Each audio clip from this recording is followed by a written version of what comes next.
Hello बच्चों, तो चलिए अपना प्रश्न पढ़ते हैं। नीचे दिए गए उदाहरणों में कौन लगभग सरल आवर्त गति को तथा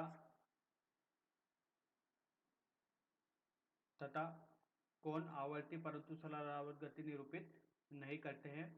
यहाँ पर चार स्थितियां दी गई है। अब बस इसमें चारों स्थिति में बताना है कौन सरल आवर्त गति करेगा, कौन सरल आवर्त गति नहीं करेगा, कौन आवर्ती गति करेगा, इसके बारे में अपन को बताना है। तो चलिए प्रश्न के लिए अपन मुख्य अवधारणा की चर्चा करते हैं। मुख्य अवधारणा, तो देखिए जैसा कि अपन जानते हैं कि ये अपना सूर्य है, ठीक है, और इस सूर्य के परित अपनी पृथ्वी जो है वो परिक्रमा करती है। ये अपनी पृथ्वी है जो कि क्या करती है, परिक्रमा करती है, ठीक है। अब जब सूर्य के परित अपनी पृथ्वी परिक्रमा करती है तो एक निश्चित समय अंतराल बाद ये अपने रास्ते को या अपने मार्ग की क्या करती है, पुनरावृत्ति करती है। जैसे कि अपन बताएं कि पृथ्वी को पूरे अपने मार्ग को पुनरावृत्ति करने में 1 साल का समय लगता है। अब किसके परित, सूर्य के परित, ठीक है। और एक निश्चित पाथ का क्या करती है, पुनरावृत्ति करती है। मतलब अपन ये बोल सकते हैं कि अगर कोई भी कण किसी कण के परित अगर वो गति कर रहा है तो अपने एक निश्चित मार्ग की क्या करता है, पुनरावृत्ति करता है एक निश्चित समय में। तो ऐसी गति अपन की क्या कहलाती है, आवर्ती गति कहलाती है, ठीक है। अब अगर यहाँ पर अपन सरल आवर्त गति की बात करें तो सरल आवर्त गति में देखिए यहाँ पर क्या होता है,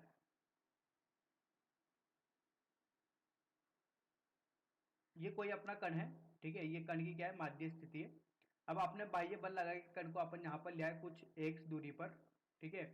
तो ये जब एक्स दूरी पर आया है तो यहाँ पर ये कण क्या हो गया, रुक गया और वापस अपनी कहाँ पर जाना चाहता है, माध्य स्थिति पर। तो यहाँ पर एक इसके पास पुनर्विस्थापन बल लग गया है, ठीक है, जिसकी वजह से वापस कहाँ आना चाहेगा, अपनी माध्य स्थिति पे आना चाहेगा। अगर अपन ने बल इधर की तरफ लगाया है तो वापस इसमें पुनर्स्थापन बल इधर की तरफ लगेगा जिससे वापस अपनी माध्य स्थिति पर आना चाहेगा।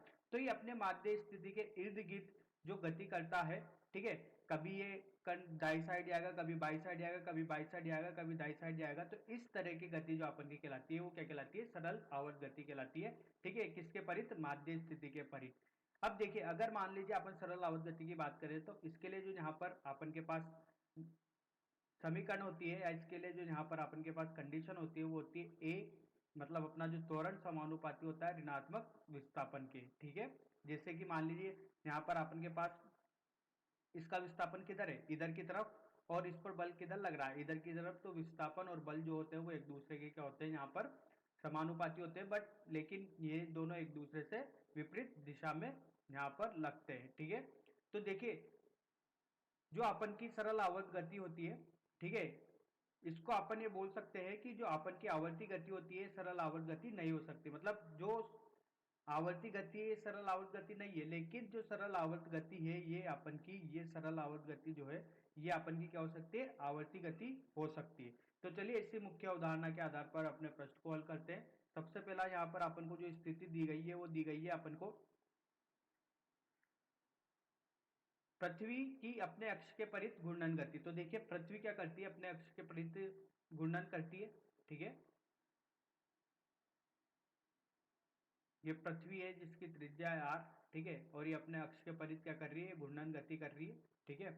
जब ये अपने अक्ष के परित घूर्णन गति करती होती है, ठीक है, तो इसका जो यहाँ पर पाथ होता है वो निश्चित होता है। मतलब इसका जो रास्ता होता है वो निश्चित होता है और एक निश्चित समय अंतराल में अपना घूर्णन क्या करती है, पूरा करती है। तो अगर अपन बात करें तो ऐसी गति अपन की क्या कहलाती है, आवर्ती, ऐसी गति अपन की क्या कहलाती है, आवर्ती गति कहलाती है, ठीक है। आवर्ती गति कहलाती है जो एक निश्चित समय में एक निश्चित रास्ते की पुनरावृत्ति करे, ऐसी गति आवर्ती गति कहलाती है। अगर यहाँ पर अपन दूसरे बिंदु की बात करें तो किसी यूं नली में दोलायमान पारे के स्तंभ की गति।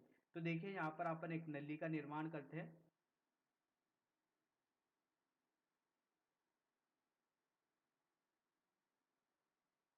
ये अपनी एक नली है,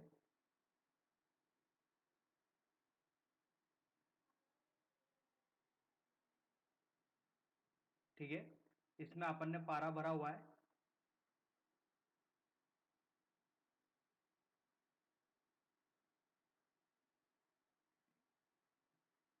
ये कुछ इस तरीके से इसमें पारा भरा हुआ है, ठीक है।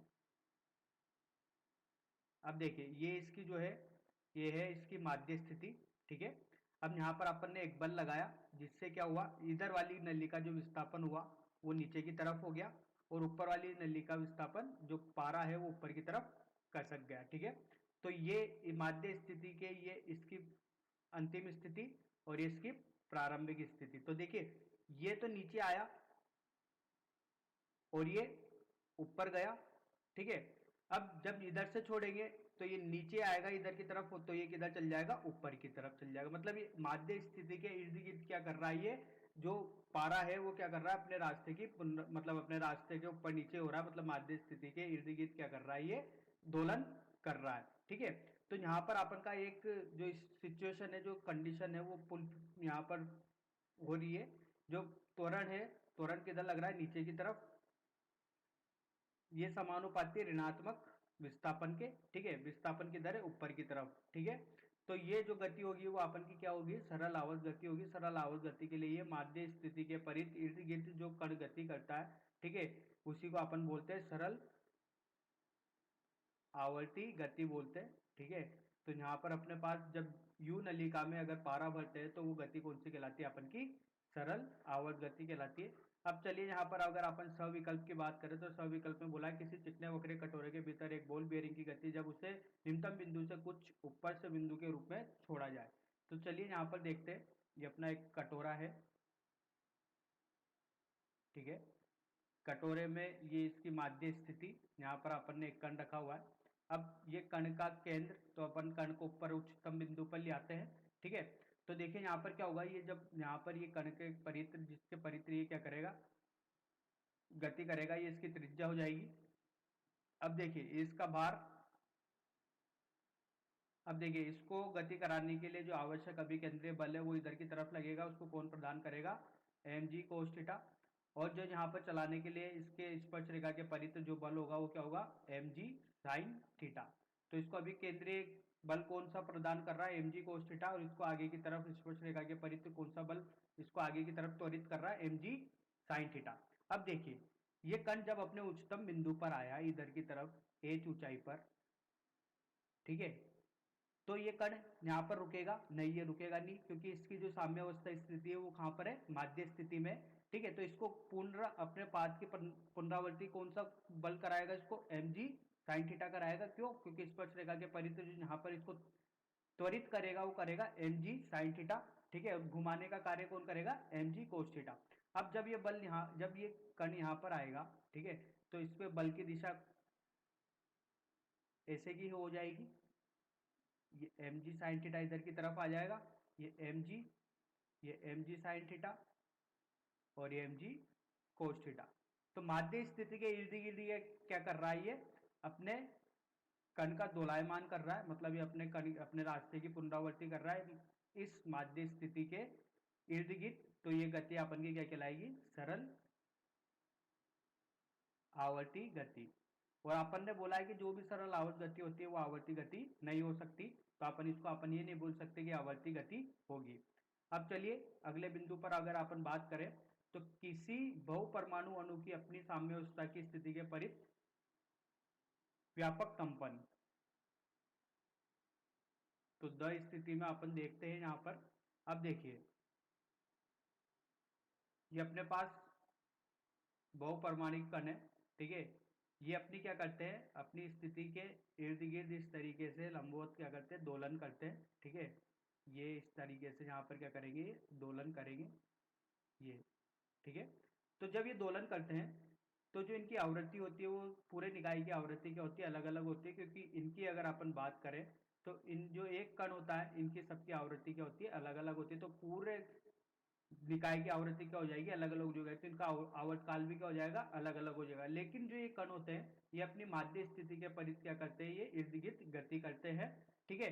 तो यहाँ पर अपन ये बोल सकते हैं कि किसी बहुपरमाणु अणु की अपनी साम्यावस्था की स्थिति के परित व्यापक कंपन, तो ये क्या कहलाता है अपन का, ये भी कहलाता है अपन का सरल